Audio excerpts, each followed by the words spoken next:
Have a holly jolly week of Log Church devotionals coming your way with our special Christmas devotionals. I hope you're excited about this because Pastor Mike and I always talk about the Christmas story every single year.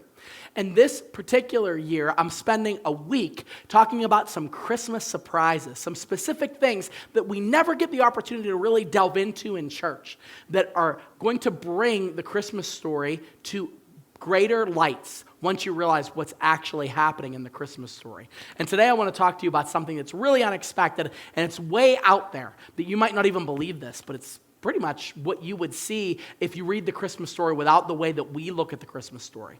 And that's this. Wise men were Gentiles that were charting astronomy.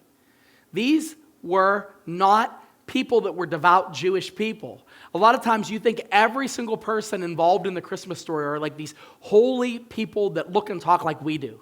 Okay? The Bible really doesn't give us the leg to stand on when it comes to how God chooses to use people. I talked about this weeks ago when I talked about God doing something different when he opened up the eyes of Cornelius the Gentile to the gospel.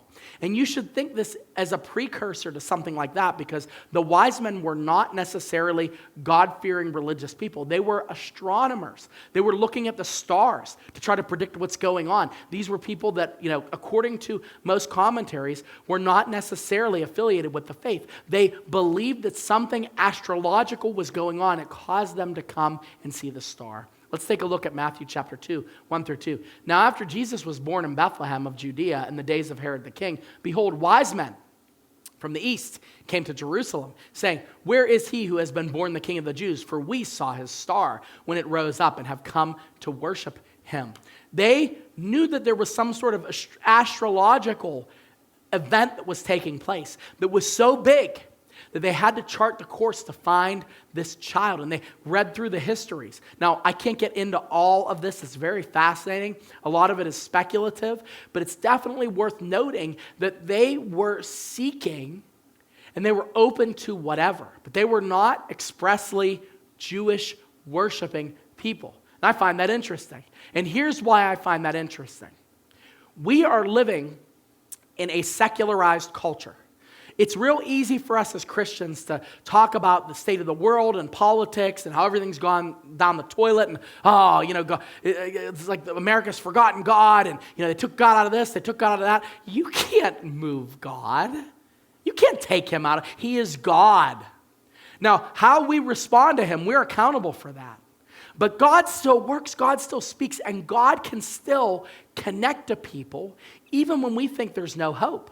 These people weren't looking for the Jewish Messiah. They were searching for astrology, astronomy. They were doing things that if you and I were doing them, a pastor would confront us. You shouldn't be trying to chart the stars, read your horoscope. You shouldn't be doing that kind of stuff. And here they were, finding the Messiah, finding the truth in the midst of the lies. God is truth. Jesus is the truth. He's the embodiment of truth. And no matter how much deception exists around us, you can't hide the truth. You can't bury the truth. You can't contain the truth.